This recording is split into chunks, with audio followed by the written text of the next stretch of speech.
درود و سلام آقائے دو جہاں حضرت محمد صلی اللہ علیہ وسلم کی ذات اقدس کے لیے خطبہ جمعۃ المبارک میں ہم نے حضرت ابراہیم علیہ السلام کا تعارف اور پھر حضرت ابراہیم علیہ السلام کا اپنے رب کی پہچان کرنا اور حضرت ابراہیم علیہ السلام کا لوگوں کو دعوت توحید دینا اور حضرت ابراہیم علیہ السلام کا لوگوں کے خلاف، قوم کے خلاف، بت پرستی کے خلاف جہاد کرنا، یہ ہم نے گزشتہ خطبہ جمعۃ المبارک میں ذکر کیا۔ آج ہم جو ذکر کرنا چاہ رہے ہیں، حضرت ابراہیم علیہ السلام نے جب لوگوں کو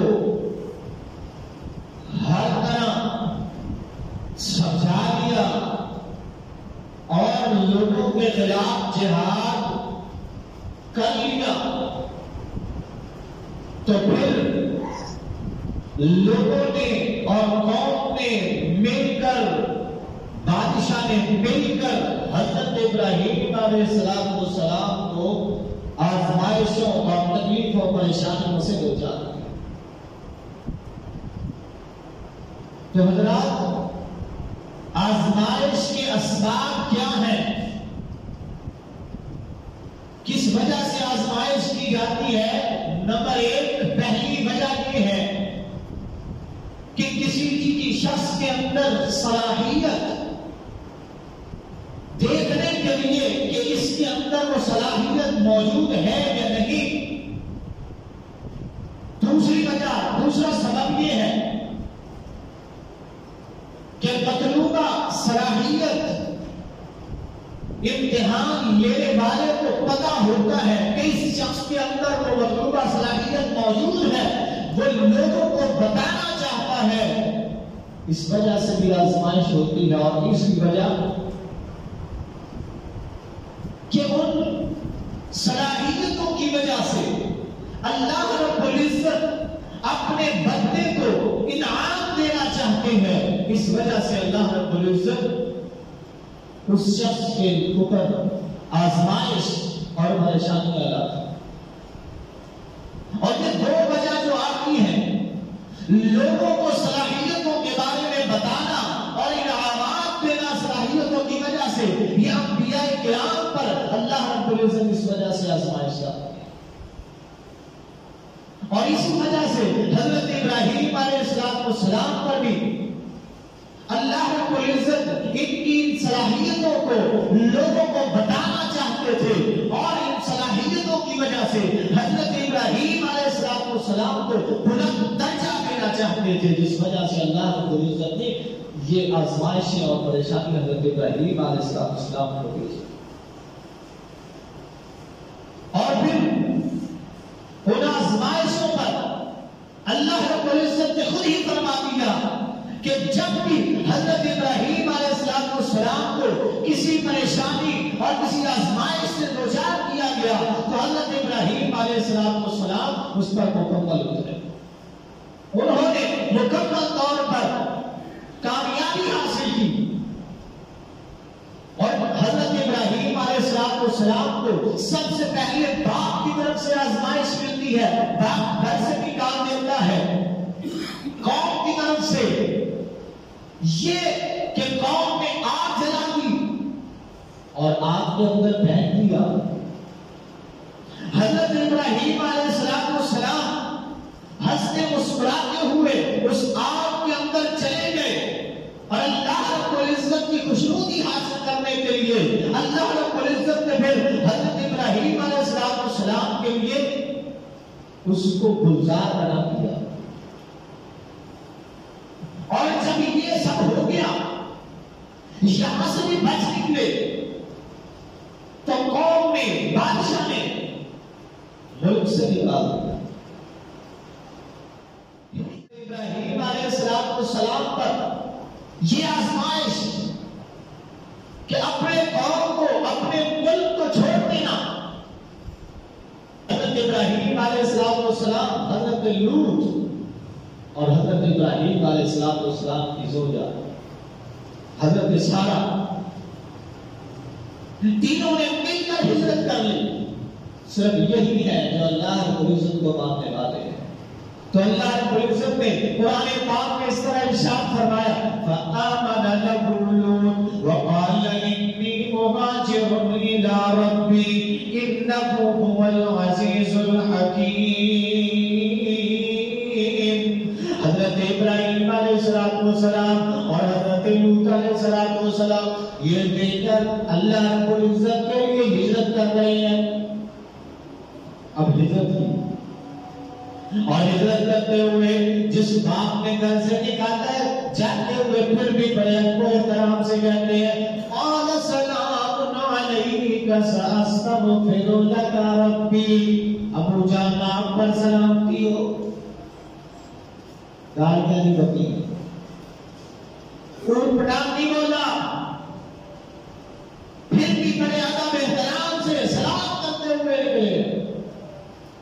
اور اللہ رب العزت نے پھر حضرت ابراہیم علیہ السلام کو متعدد آزمائشوں اور پریشانیوں کی وجہ سے حضرت ابراہیم علیہ السلام جب ہجرت کر کے جا رہے ہیں تو راستے میں کیا ہوتا ہے؟ اب حضرت ابراہیم علیہ السلام جب ہجرت کی، راستے میں ایک ظالم بادشاہ، اس سے ملاقات ہوتی، ظالم بادشاہ سے ملاقات ہوتی ہے. وہ بادشاہ جو ہے اس کے بارے میں یہ لکھا گیا ہے، مورخین نے لکھا ہے کہ وہ اتنا ظالم بادشاہ کہ جس خاتون کو دیکھتا اس کے ساتھ بدفعلی کرنے کی سوچتا.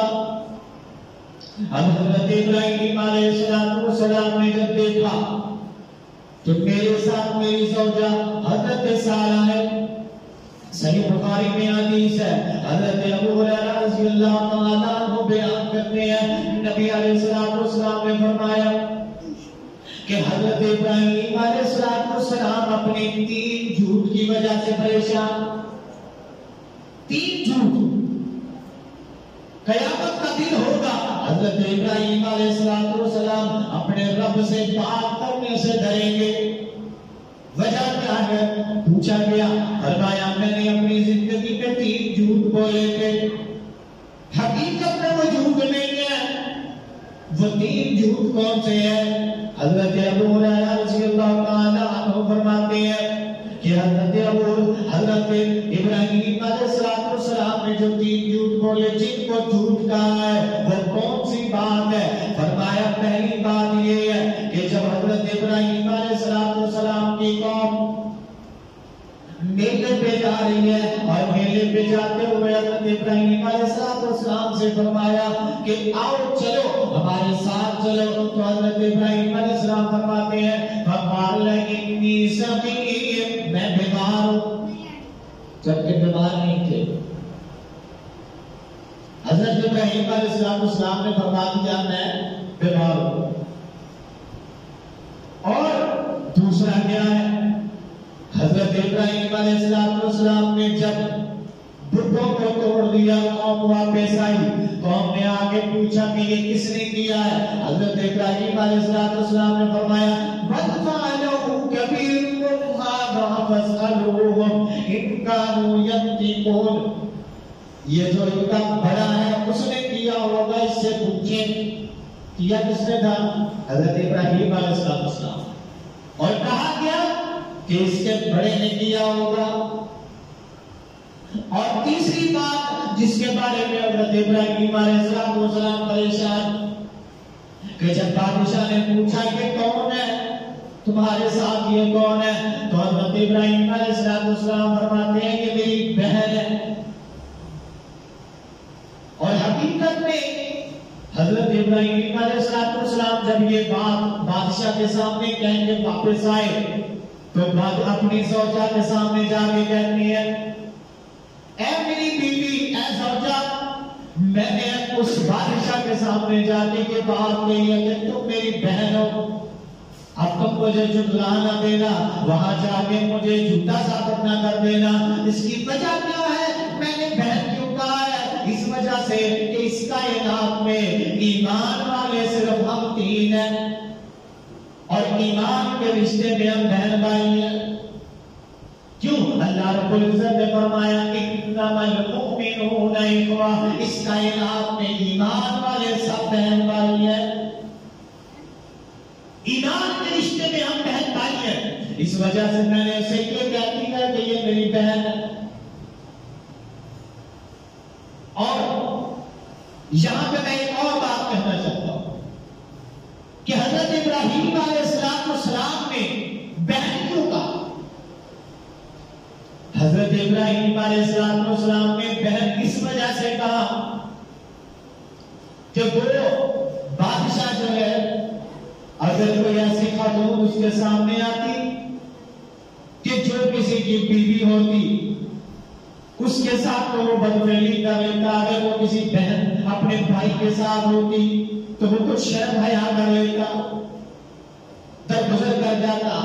لیکن جب حضرت سارہ کو دیکھا تو اس نے پھر اس کے باوجود حضرت ابراہیم علیہ السلام کے یہ کہنے کے باوجود بھی کہ یہ میری بہن ہے، اس نے حضرت سارہ کے ساتھ بدفعلی کا ارادہ کر لیا۔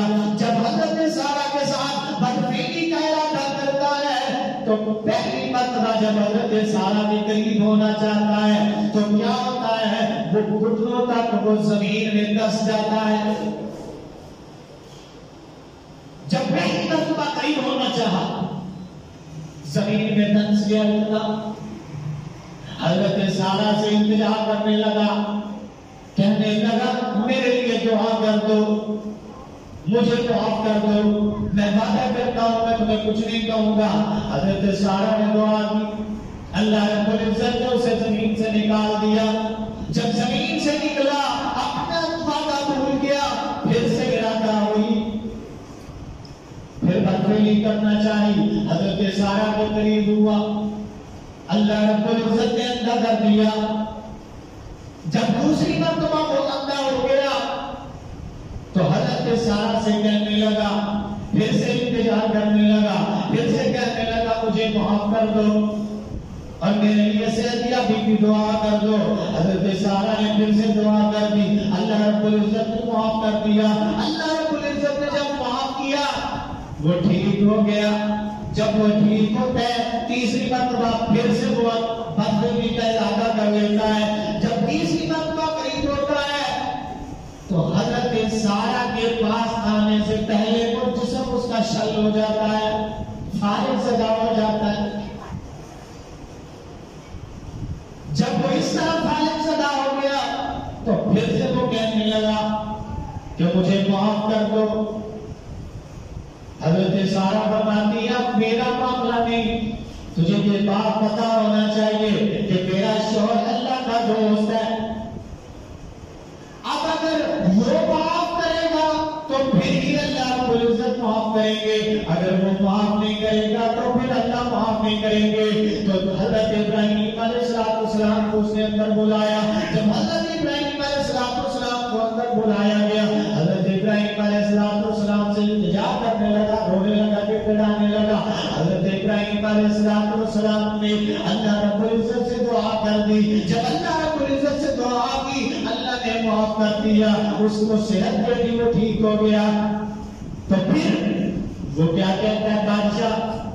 وہ کہتا ہے کہ یہ بڑی اچھی اور بڑی نیک پاکیزہ خاتون ہے اور اس کے لیے میں ایک پاکیزہ خاتون تحفے میں دیتا ہوں۔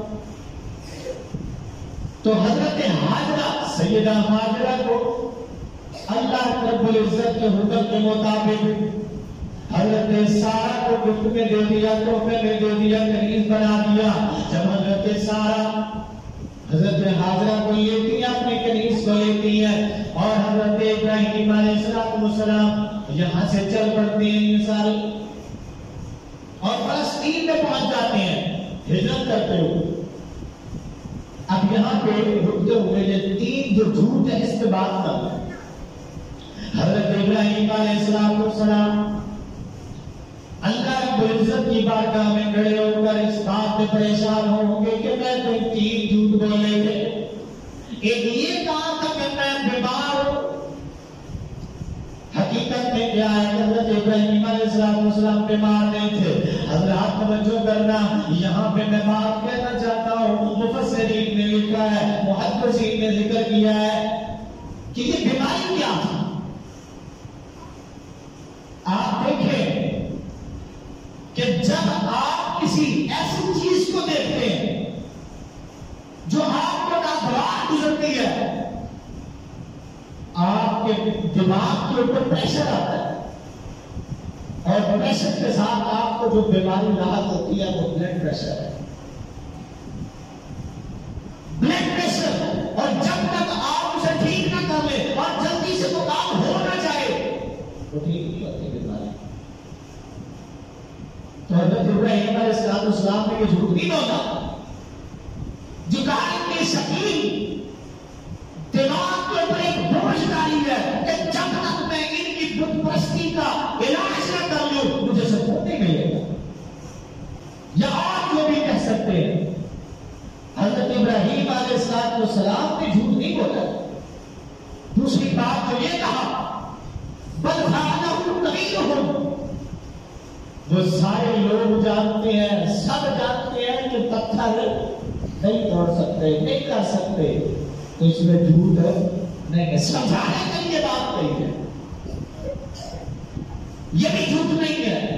اور دوسری بات میں نے بھی بتا دی کہ ایمان والے آپس میں بھائی ہوتے ہیں، بہن بھائی ہوتے ہیں. اس وجہ سے ایمان کے رشتے سے حضرت ابراہیم علیہ السلام نے یہ کہا کہ یہ میری بہن ہے، یہ بھی جھوٹ نہیں. لیکن اس کے باوجود حضرت ابراہیم علیہ السلام نے اللہ رب العزت کے سامنے گر گڑائے اور روئے، اور قیامت کے دن پریشان ہوں گے اس وجہ سے کہ انہوں نے 3 جھوٹ بولے. اور یہاں کذب سے مراد کیا ہے؟ کذب سے مراد وہ جھوٹ نہیں ہے جو ہم بولتے ہیں. یہاں کذب سے مراد خلاف واقعہ بات کرنا. اتنی سی بات میں پریشان ہے اور ہم اتنے بڑے جھوٹ بول کر بھی پریشان نہیں ہوتے. تو حضرت ابراہیم علیہ السلام کی سیرت ہمیں کیا کہتی ہے کہ اپنی زندگی میں معمولی سا جھوٹ بھی ہو جائے، ہلکی سی خلاف واقع بات کیوں نہ ہو جائے، اس سے بھی ہمیں شرمندہ ہونا چاہیے.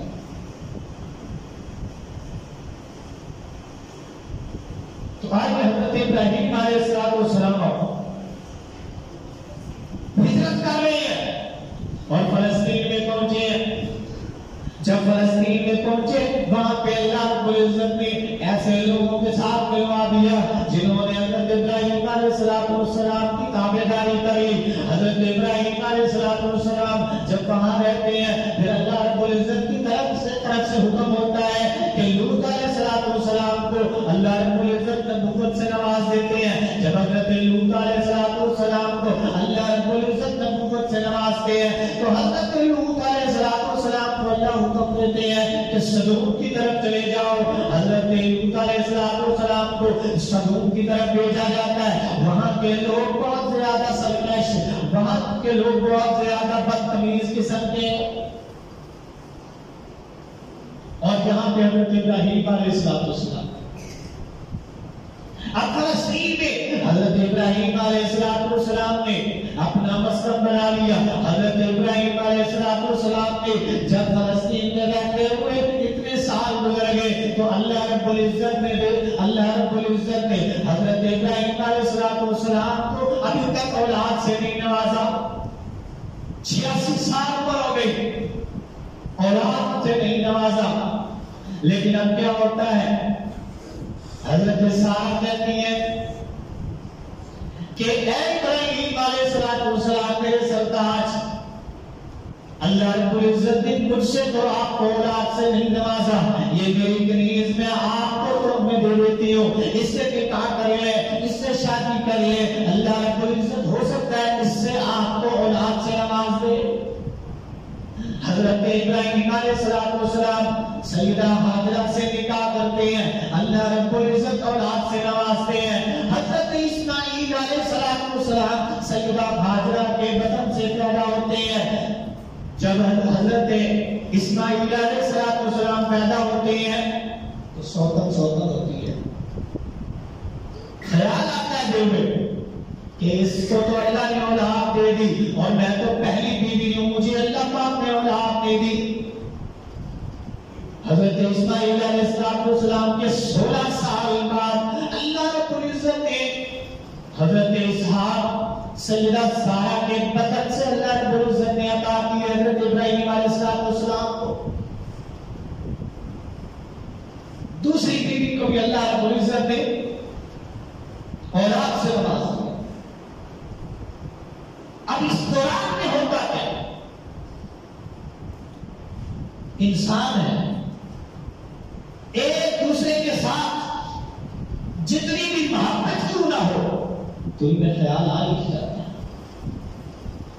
اور خواتین کے اندر سیدہ سارہ کہتی ہیں کہ یہ حاجرہ جب حضرت سارہ کو اولاد نہیں ملی تو سیدہ سارہ کہتی ہیں اے میرے سرتاج، میں اس کو بار بار دیکھتی ہوں، مجھے ندامت فیل ہوتی ہے کہ مجھے اولاد نہیں دی اللہ رب العزت نے، میرے لیے بہت گراں گزرتا ہے۔ ادھر سے اللہ رب العزت نے آسمانوں سے وحی کا نزول فرما دیا حضرت ابراہیم علیہ السلام پر۔ اللہ رب العزت نے فرمایا کہ اے ابراہیم علیہ السلام، اپنی اس بیوی اور بچے کو ابھی جو دور بھی رہے شیر خوار اسے لے کر ایک ایسی زمین پر لے جاؤ غیر ذی زرع عند بیتک المحرم، جو بیت اللہ کے نزدیک اللہ کا گھر جہاں پہ بنا ہے وہاں پہ جا کے اسے آباد کر دو، وہاں پہ چھوڑ دو۔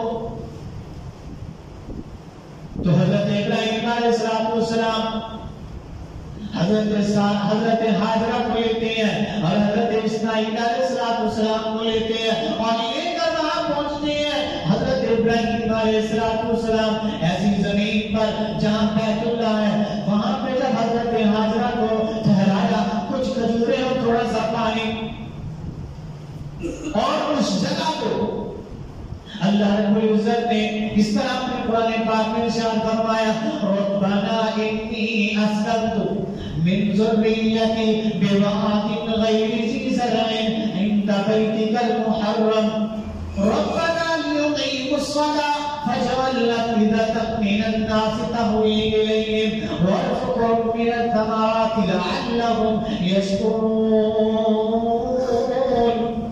اللہ رب العزت سے دعائیں لگے، اے میرے اللہ، میں تیرے حکم کے مطابق اپنی اولاد کو، ایسے بچے کو جو بھی دودھ پیتا ہے اور اپنی بیوی کو اس حالت میں یہاں پہ چھوڑ دیا ہے جہاں پہ نہ کوئی گھر ہے، نہ کوئی چھاؤں ہے، نہ کوئی درخت ہے، نہ پانی کا کوئی انتظام ہے، نہ کوئی خیریت طلب کرنے والا ہے، نہ کوئی آنے والا ہے، نہ کوئی جانے والا ہے، یہاں پہ اللہ تیرے حکم کے مطابق میں نے چھوڑ دیا ہے۔ جب وہاں پہ چھوڑ کے جانے لگے تو حضرت ابراہیم علیہ السلام کا دامن پکڑ لیا۔ سیدہ ہاجرہ نے فرمانے لگی اے اللہ کے نبی کہاں جا رہے ہیں؟ حضرت ابراہیم علیہ السلام فرماتے ہیں اللہ کے حکم کے مطابق میں یہاں چھوڑ کر اپنے واپس وطن جا رہا ہوں۔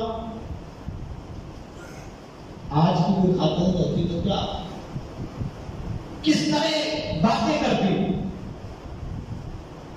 جب حضرت حاجرہ نے یہ سنا کہ اللہ کے حکم سے چھوڑ کے جا رہے ہیں تو فوراً فرمانے لگی پھر چاہیے اللہ رب العزت ہمیں ضائع نہیں کرے گا، اذن لا یضیع اللہ ابدا، اللہ رب العزت ہمیں کبھی ضائع نہیں کرے گا۔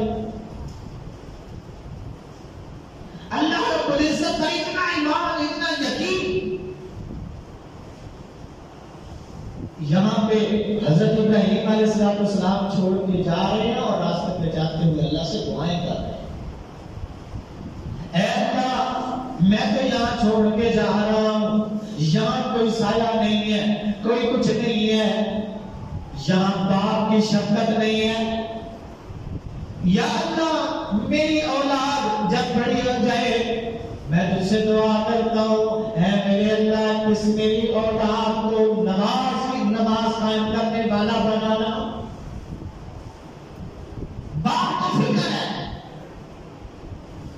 کہ اے میرے رب میں ایسی زمین میں چھوڑ کے جا رہا ہوں جہاں میں تربیت نہیں کر سکتا، میں تو جا رہا ہوں، میرے اللہ اس کی تربیت بھی تیرے حوالے، اس پر نمازی رکھنا، اور اس زمین کو ایسا بنا دے کہ اس زمین کی طرف تحویل نہیں ہے، ساری کائنات سے دل اسی زمین کی طرف لوگوں کے دل کھینچے چلے آئیں. اب زکات ہے اور سواریاں جا رہے ہیں ماشاءاللہ، پوری دنیا سے مسلمانوں کے دل کھینچے چلے آ رہے ہیں. ہر مسلمان کے دل میں یہ خواہش، اے میرے رب، اے میرے اللہ، اے میرے مالک، ہمیں اپنے گھر کی زیارت نصیب فرما. ہر مسلمان کے دل میں یہ خواہش. تو حضرت ابراہیم علیہ السلام نے یہ دعا فرمائی ہے، اور دوسری طرف جب یہاں پہ چھوڑ کے چلے جاتے واپس گئے اللہ رب العزت نے 16 سال کے بعد حضرت اسحاق علیہ السلام کو اللہ رب العزت نے حضرت ابراہیم علیہ السلام کو جب اسحاق عطا فرمائے، ساتھ ہی فرمایا کہ صرف اسحاق نہیں، اس کے بعد اللہ رب العزت یعقوب بھی دیں گے اس کو. اسحاق کی اولاد میں آگے یعقوب بھی ہوں گے.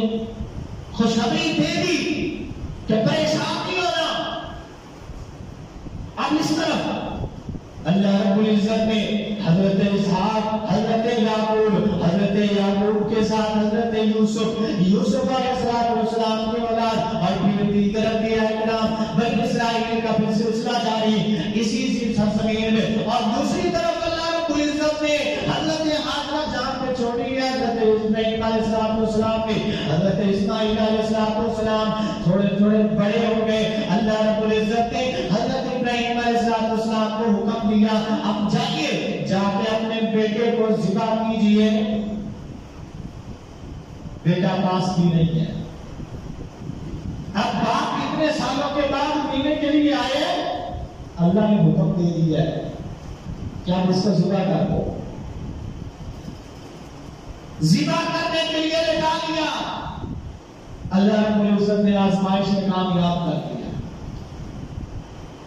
پھر وقت گزرتا گیا، حضرت ابراہیم علیہ السلام وقت آتے رہے، ملتے رہے، فلسطین سے آتے رہے. حضرت اسماعیل علیہ السلام بڑے ہوتے گئے. ایک وقت آ گیا کہ حضرت ابراہیم حضرت ہاجرہ نے سیدنا اسماعیل علیہ السلام کی شادی کر دی. حضرت ابراہیم علیہ السلام آئے، پتہ چل گیا کہ بیٹے کی شادی ہو گئی ہے، اور حالات دریافت کیے، پتہ چلا کہ یہ تو ناشکری خاتون ہے، اس کے زبان پہ شکر ہے ہی نہیں. فوراً حکم دیا کہ بیٹے کو یہ پیغام دینے کے لیے آپ نے جو رشتہ ازدواج قائم کیا یہ ٹھیک نہیں ہے.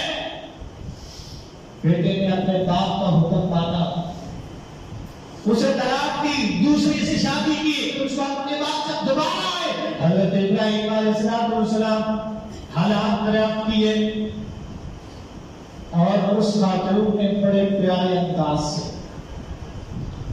اللہ کا شکر ادا کرتے ہوئے حسین الفاظ میں حضرت ابراہیم علیہ السلام کو بتا دیا کہ ہمارا نظام بہت ہی اچھا ہو رہا ہے. حضرت اسماعیل علیہ السلام کو حضرت ابراہیم علیہ السلام نے حکم دے دیا کہ اب کا جو پیغام کیا بہت اچھا ہے.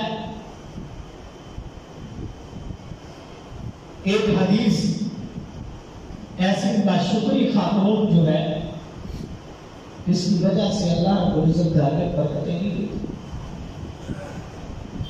اس وجہ سے خواتین سے یہ لازمی طور پر، ضروری طور پر میں یہ بات کہنا چاہتا ہوں کہ ہر حال میں اپنے اللہ کا اور اپنے خاوند کا شکر ادا کریں. مشکل آ جائے، پریشانی آ جائے، مصیبت آ جائے، اس میں ناویلا نہیں کرنا، اپنی آسائشوں اور آسانیوں کے دلوں کو بھول نہیں جانا، اس وقت میں اپنے اللہ کا شکریہ ادا کرتے ہوئے، اللہ کا شکر ادا کرتے ہوئے کہنا اللہ تیرا شکر ہے تو نے وہ دن بھی عطا کیے، آج یہ مشکل آئی ہے تو کیا ہوا، اللہ تیرا ہی حکم ہے، اللہ رب العزت اور نوازیں گے، لئن شکرتم لأزیدنکم۔ حضرت ابراہیم علیہ السلام کو اللہ رب العزت نے پھر حکم دے دیا کچھ وقت گزرنے کے ساتھ کہ اب آئیے اسی جگہ پہ جس جگہ پہ اپنے بیٹے پر ٹھہرایا تھا، اپنی بیوی پر ٹھہرایا تھا، اب اس جگہ پہ اللہ رب العزت کا گھر تعمیر کر دیجئے۔ حضرت ابراہیم علیہ السلام آئے اور حضرت اسماعیل علیہ السلام کو ساتھ لیا اور فرمایا اللہ رب وَإِذْ يَرْفَعُ إِبْرَاهِيمُ الْقَوَاعِدَ مِنَ الْبَيْتِ وَإِسْمَاعِيلُ رَبَّنَا تَقَبَّلْ مِنَّا إِنَّكَ أَنْتَ السَّمِيعُ الْعَلِيمُ۔ حضرت ابراہیم علیہ السلام اور حضرت اسماعیل علیہ السلام نے اللہ کے حکم کے مطابق بیت اللہ تعمیر کر دیا۔ جب بیت اللہ تعمیر کر دیا تو بیت اللہ تعمیر کرنے کے بعد اپنے رب کے سامنے دعا کرتے ہیں، اے میرے مالک، اے میرے اللہ، ہم نے جو کرنا تھا کر دیا، قبول تو نے کرنا ہے۔ اب اس سے اگلی بات دعا کی کیا فرمائی؟ فرمایا اے میرے مالک، گھر بنانا ہمارا کام تھا، اس گھر میں عبادت کرنا اور عبادت کے طریقے سکھانا تیرا کام ہے، عبادت کے طریقے بھی سکھا دے۔ اللہ رب العزت نے عبادت کے طریقے بھی سکھا دیے اور پھر عبادت کے طریقے سیکھنے کے بعد حضرت ابراہیم علیہ السلام نے فرما دیا، اللہ سے ایک اور دعا کر دی، ربنا وابعث فیہم رسولا من انفسہم یتلو علیہم آیاتک۔ اے میرے مالک، اے میرے اللہ، میں دعا کرتا ہوں اس گھر میں اب ضرورت ہے امام کی، ایک لیڈر کی، اللہ وہ اسی قوم میں سے عطا کرنا۔ اللہ رب العزت نے دعا قبول فرمائی۔ حضرت اسماعیل علیہ السلام کی اولاد میں حضرت جناب محمد رسول اللہ صلی اللہ علیہ وسلم عطا کر دیے، جو اس گھر کے امام ہے، اس گھر کے خطیب ہیں اور اس گھر کی رونق ہے۔ حضرت السلام اللہ سے دعا کرتے ہیں، اللہ رب العزت دعا قبول فرماتے ہیں اور اللہ رب العزت سے دعائیں کی، اللہ اس بستی کو پھلوں سے رزق عطا فرما، یہ پھلوں کا رزق ہے کیونکہ وہاں پہ کوئی بھائی کوئی ایسی چیزیں نہیں ہوتی۔ اللہ رب العزت نے حضرت ابراہیم علیہ السلام کی دعا کو قبول کیا، ساری دنیا سے وہاں فروٹ اکٹھے کر دیے۔ تو یہ حضرت ابراہیم علیہ السلام کی سیرت